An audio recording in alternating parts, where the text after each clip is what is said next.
Hey Zulu Leather. Hey Lone Star Leather. Davy Davia. How's it going? Okay, now we're live in both places. Hello, Facebook.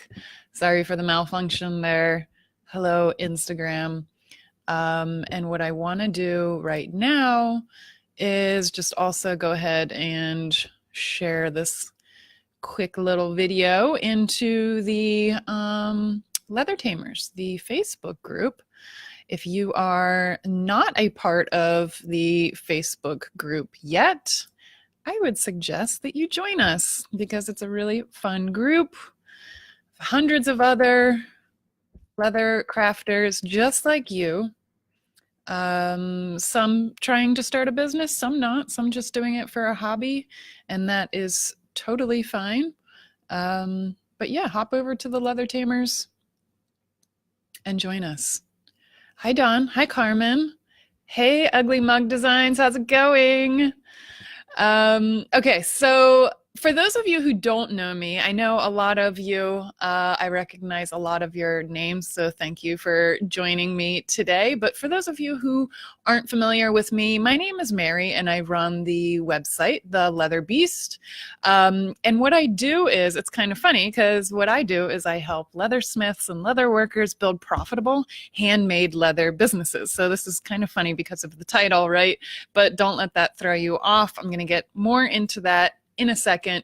But basically, I help leather workers like you to understand what exactly you have to offer, how you're helping your customer, and then figuring out who that customer is, really figuring out who your ideal customer is and what it is you have to offer them, and then how you can attract them and promote your leather goods to them so that you can make sales consistently month after month. Because those are the biggest issues that new business owners face. You know, it's not about really how to use Instagram or how to use Facebook. You can learn that stuff. It's really just figuring out and determining what you're offering, how you're helping people, and who your customer is. When you know those things, then that's like 80% of the picture.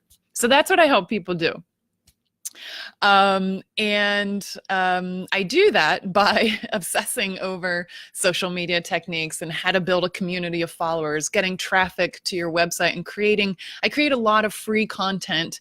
And I post that all over the place on the blog, the Leather Beast blog, on YouTube, on Facebook, like I am now, on Instagram, like I am now, and in the Leather Tamers Facebook group as well. Shout out to the Leather Tamers. YouTube, did I already say that? And Pinterest, all over the place. So I love doing that because, like I said, I kind of obsess over the marketing aspect, and I think it's really fun. With that being said, I also want to just mention that I have a really great free training right now. It's a workshop. It's an online workshop that you can view right away. It's a video, and it's at lucrativeleathercraft.com.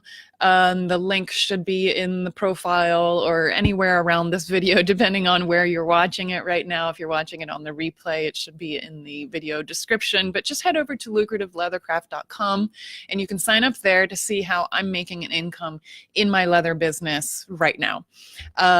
So yeah, just go ahead and click that link and you'll get free access to the video right away.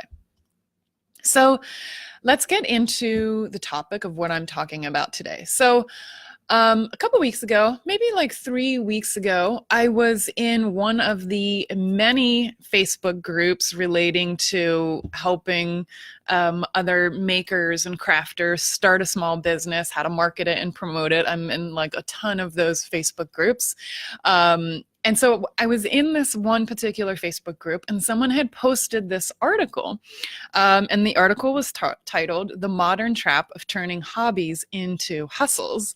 It was written by Molly Conway, and it was written for the popular website, which I am a fan of Man Repeller. I'm not sure if any of you know this website, but it's kind of like a fashion lifestyle website. The woman who runs it is very funny, and it's become super popular over the last couple of years. So anyways, two things immediately got my attention, though, about this post in this Facebook group. The first thing that caught my attention was the title of this article, "The Modern Trap." Starting a small business to help support me financially, as well as provide the freedom from a 9 to 5 job, has been anything but a trap. Okay. The second thing that caught my attention before I could even click the link to read the article was the overwhelming amount of comments on the post in this Facebook group, right? You guys have seen this when people like go nuts and start freaking out about an article, and the comments are almost more fun to read than the actual article. But there were comments like this and thank you, so good, and wow, this article is everything, and you don't have to monetize your joy, this. But it was confusing because I was reading these comments in a Facebook group dedicated to helping people, other makers, leather crafters, weavers, jewelry artists, all these other creative makers start a business. So that was confusing that people were like really resonating with this. So I chose to do what most of us would do and continue to procrastinate actually working on what I should have been working on that day, to go and read this fascinating article that already had me hooked in. So let me just tell you a little bit about, what I read, and you should definitely go and read the article later. But one of the first points the author makes is that you don't have to monetize your joy. And that is true. I totally agree. But what confused me was the sort of shame and bad feelings that she was describing how a lot of women are feeling after they have to answer no to this question when someone sees them at a party or something and someone says, oh, I love that dress. Did you make it? And they say yes. And then they say, the next question is always, oh, do you sell on Etsy? So the author talked about a similar situation that she met this woman at a wedding who was wearing this dress. She complimented her on, and then the author says, I recognize the look of a woman suddenly overwhelmed by people's expectations of her. I don't understand that, because can't this be a compliment? I'm trying to be open-minded about this, but I'm so passionate about starting a business and how much opportunity that provides. It's really hard for me to see this as a bad thing. Why does this sort of comment have to make you feel bad or like you're not living up to some sort of standard? Just because everybody else is starting a business does not mean that you have to start one too, even if you're really good at making something. If you just want to make a dress with pockets, or, your leather work or your leather handbags or leather belts, just because you can and you're good at it, then go for it. You don't have to sell your work or turn your hobby into a money-making machine if you don't really want to. And you're no lesser of a member of society for doing it. It's really okay. And the second point to that is, it's not like it's like this super easy thing to start a handmade business, right? It might be easy to start one, but is it easy to actually build a successful one, a profitable one? Unless you're not also interested in the logistics of running a business, like all of the administrative tasks, emailing, contacting vendors, being on social media, like hours and hours every day, promoting your products, maintaining a website, doing all of this stuff, then you probably shouldn't start a business. Because let's face it, marketing and promotion is like half of, if not more than half of the actual whole picture. So then the author also says, we live in the era of the hustle, of following our dreams until the end, and then pushing ourselves even more. Every time we feel beholden to capitalize on the rare places where our skills and our joy intersect, we underline the idea that financial gain is the ultimate pursuit. If we're good at it, we should sell it. If we're good at it and we love it, we should definitely sell it. What could be better than creating something that gave you joy in creating it, and then having the option to share it with the world, especially if what you make actually really helps people? If we're good at it, then we could sell it, sure. If we're good at it and we love it, we could probably have an easier time selling it, sure. But we have choices, and we also have to make boundaries with ourselves.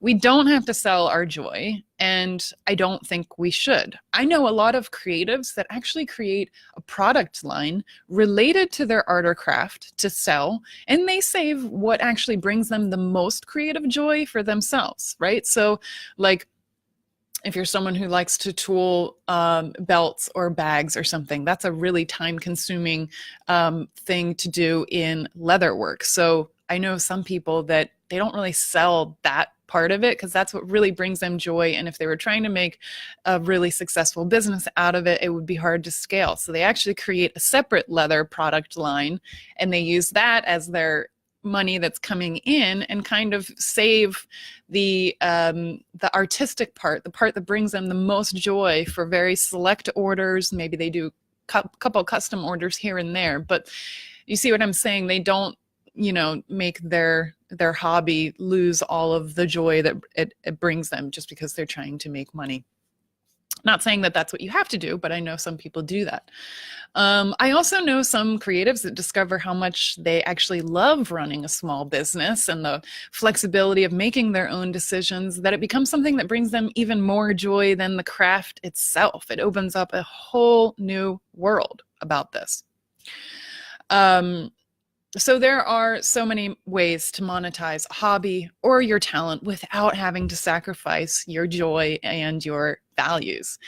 And another thing the author mentions in the article is a specific case of a leather crafter, actually, who hasn't taken a vacation in something like 8 years. Well, please don't do that.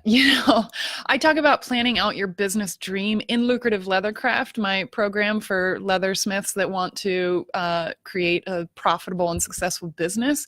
When you start your business, make sure you know what you want and that you can plan a strategy for achieving it so that you're not building a business that you can't ever take a break from. You can absolutely build that into the foundation at the very beginning.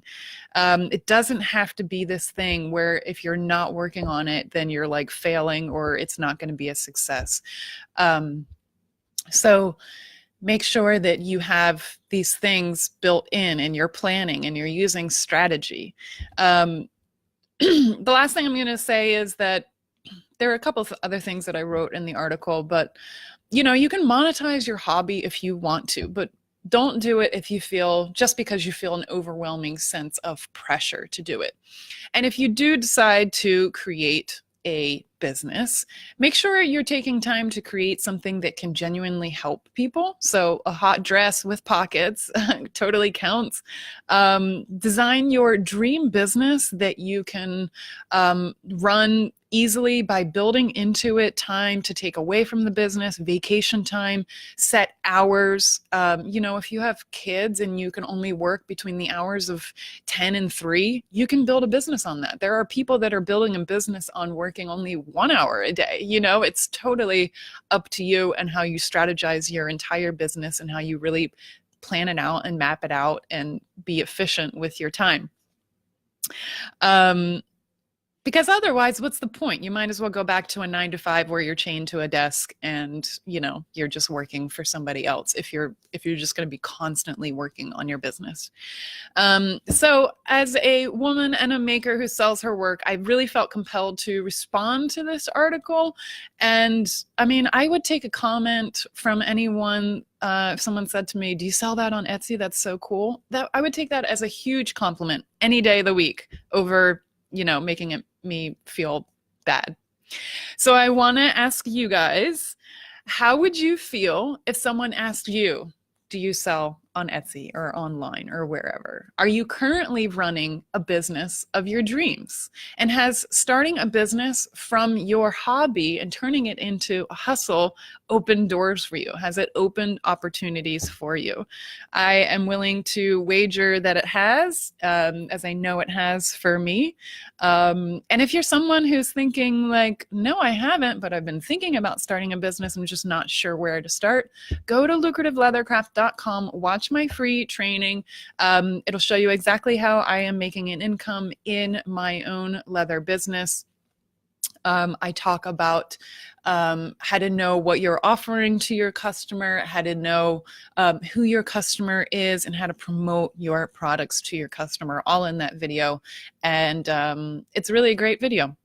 So I hope I would love to know your thoughts on this article. Also, if you go to the blog, there is a link to the actual article if you want to read the original article. But yeah, I would love to know your thoughts on this. And if you have any, this is my perspective, but you might totally feel, you might be on the author's side of things and totally be able to relate to that. But I would love to know. So thank you guys so much for joining in. And I hope to see you in one of the many places that I like to hang out in these days, on my Instagram feed, in the Instagram stories, on my Facebook page for Leather Beast, in the Leather Tamers Facebook group, on YouTube, on Pinterest, and on my email mailing list so that I can keep in touch with you guys. Bye, guys. Happy Wednesday. How do I end? There we go. Talk to you shortly.